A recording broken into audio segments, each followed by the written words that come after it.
today. First of all, I'd like to acknowledge the Bidjigal and Gamigal people of the Eora Nation and acknowledge that we're on their land today and that sovereignty has never been ceded. I'd also like to say a few words about Taylor and about David.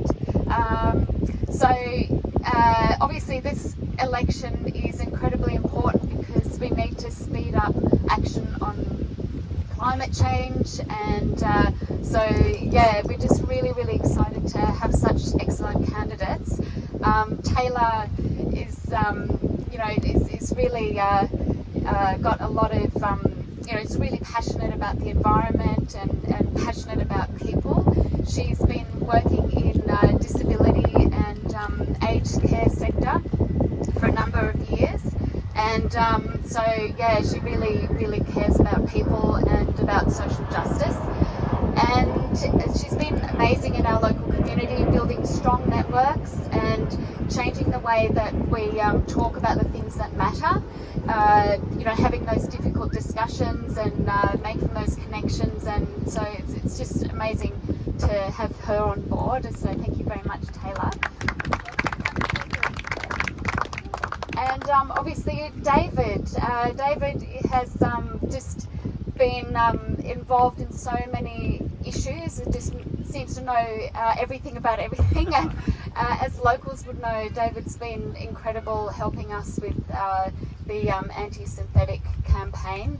With David's help, the questions in budget estimates have really led to reports. The government actually doing reports on synthetic fields, and now even the chief scientist is preparing a report as well. And so we're just so happy to have you here.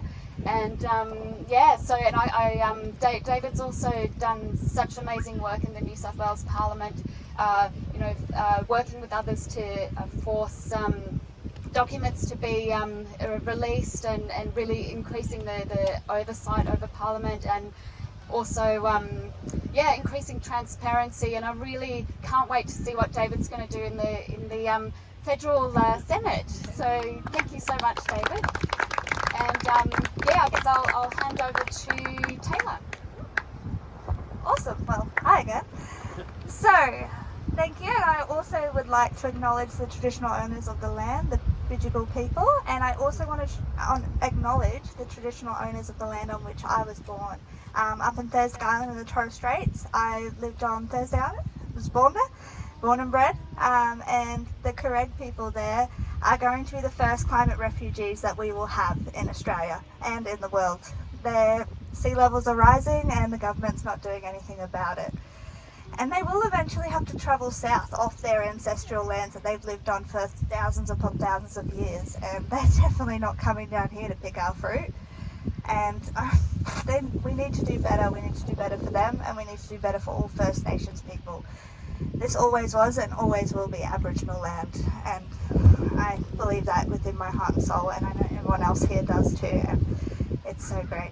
So, people ask me, why would someone like me want to run? I'm young and, it can be a little bit silly, still a little bit fun, but that's what life's about, and especially being a Green, you can kind of get away with a little bit more, hopefully. Maybe, we'll see. Well, I wrote this down a couple of years ago, back when I was 18. I will buy a property by August 2023. We're now in 2022. I ain't gonna buy a property. I would not even be able to buy a block of land in Sydney that's the size of a shoebox by August 2023. And rent prices are just going up, and it's just becoming more and more unlivable. But I still love this area. I love living here, and I want to stay here. I just can't buy here. And that's just something that I've had to accept. But we don't have to accept it. This is a broken system.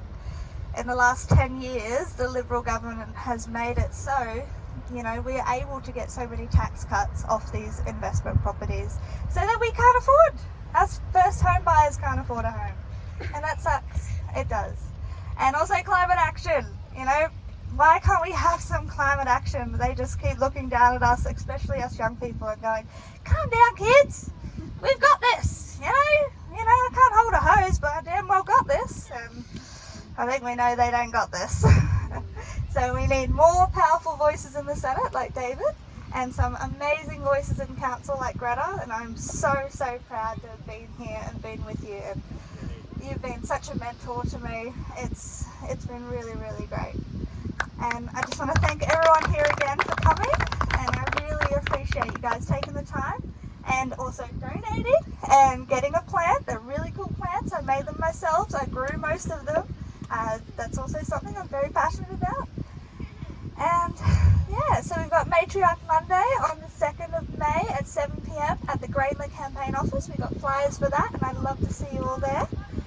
And we've got door knocking coming up, letterboxing coming up, and also, handing out how to votes on election day is so important. It is proven time and time again that people there, standing there, handing out those how to votes, gets us those votes. We need that support. We need to show our green colours. Awesome. Thank you. And I hand over to David.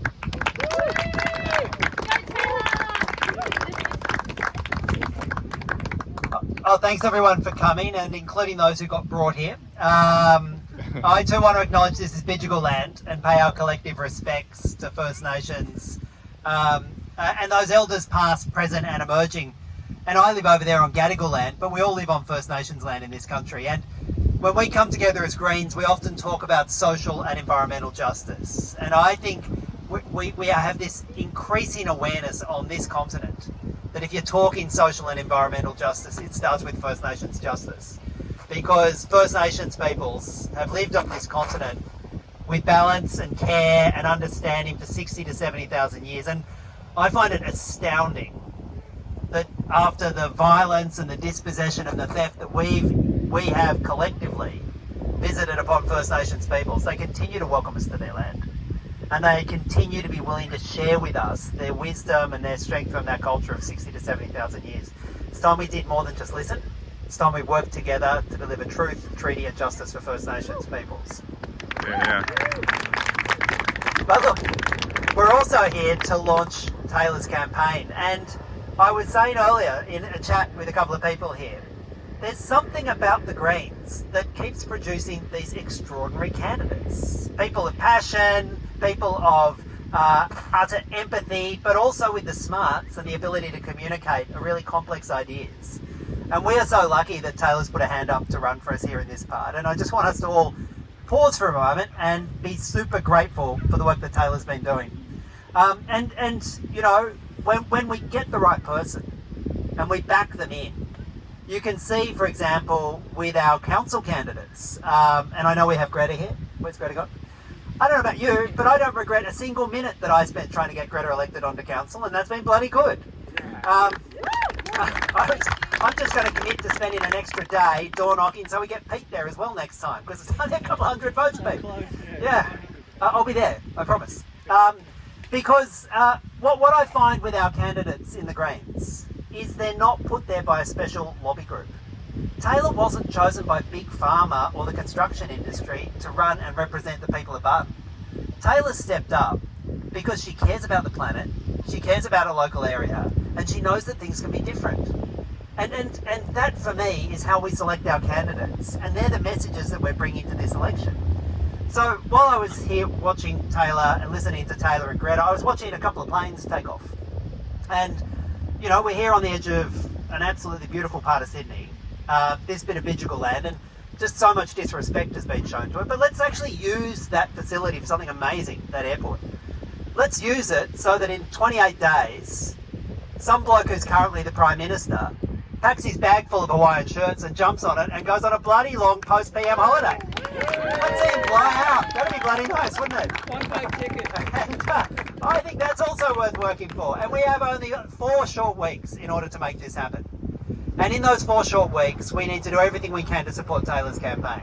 If you haven't got a poster out the front, a corflute out the front of your house, take one away with you, pop it out the front. Take a couple extra for your neighbours and your friends who can pop it out as well. Because that kind of visibility in the area, where people see that their neighbours and the people they live alongside care about the Greens and are willing to put their put it out on their front yard, that actually makes a difference. Everything you can do in turn up at stalls and help door knock between now and the 21st of May, every one of those exchanges can be really critical and vital. And also, if you can donate, if you're in a position to donate to Taylor's campaign, because we don't take donations from corporate Australia. And the reason we don't take donations from corporate Australia is not because their money's no good, it's because the compromise you have to sell if you're selling yourself to corporate Australia. And you can see it. You can see it because that's the corporate vision that the Labor Party and the Coalition are taking to this election. Nothing on climate, nothing on housing, nothing on First Nations justice, absolutely nothing on basic fairness. Well, we know that politics can be better. So I'm excited to be running as the Green Senate candidate. You know, we are within a whisker. If we get it right here in New South Wales and we get the vote for the Senate in New South Wales, we can get a second Green Senator here in New South Wales and I can join Maureen Faruqi, which would be great, right? There's one of those Scott Morrison export vehicles heading out right now.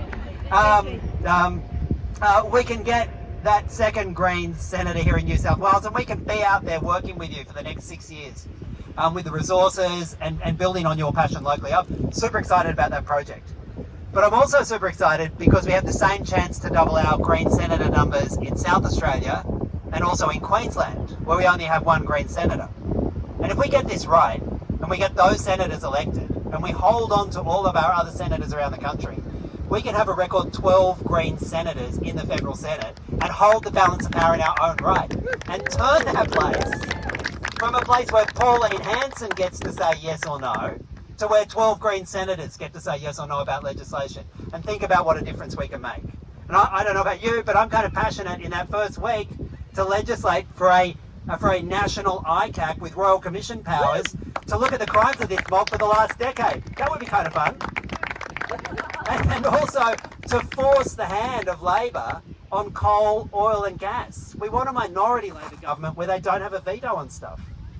Because I find it astounding that with all that we know in the science, and you know, the most recent IPCC report only came out a few weeks ago, it's very clear we need to keep all the coal, oil and gas in the ground from now on.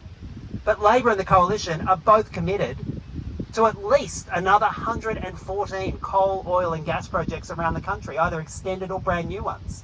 And they keep putting public money into opening up gas fields. They keep putting our money into fucking up the climate. And I just cannot believe it. So if we're there in the balance of power, I give you this commitment. Every moment there we'll be putting pressure on the next government to keep that coal, oil and gas in the ground so we have a future. And the final thing I'll touch upon is housing. We all know the housing market is completely screwed and broken. Now there's a whole series of reasons for that.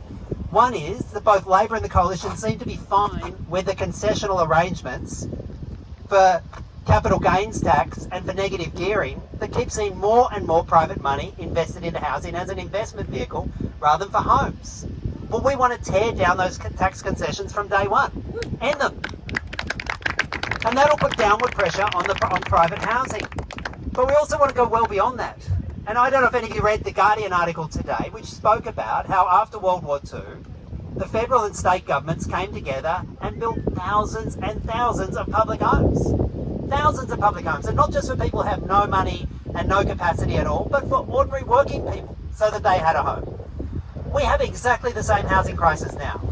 And the Greens have a policy of building over the next decade 1 million new public and affordable homes, including a bunch of homes that you can buy for a $300,000 mortgage in a partnership with the federal government that can be your forever home.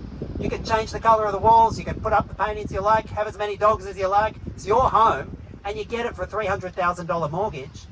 The only catch is when you sell it for the $300,000 so someone else has a home that they can have. Now that's a really exciting, game-changing thing for young people who feel like they could finally get themselves a home.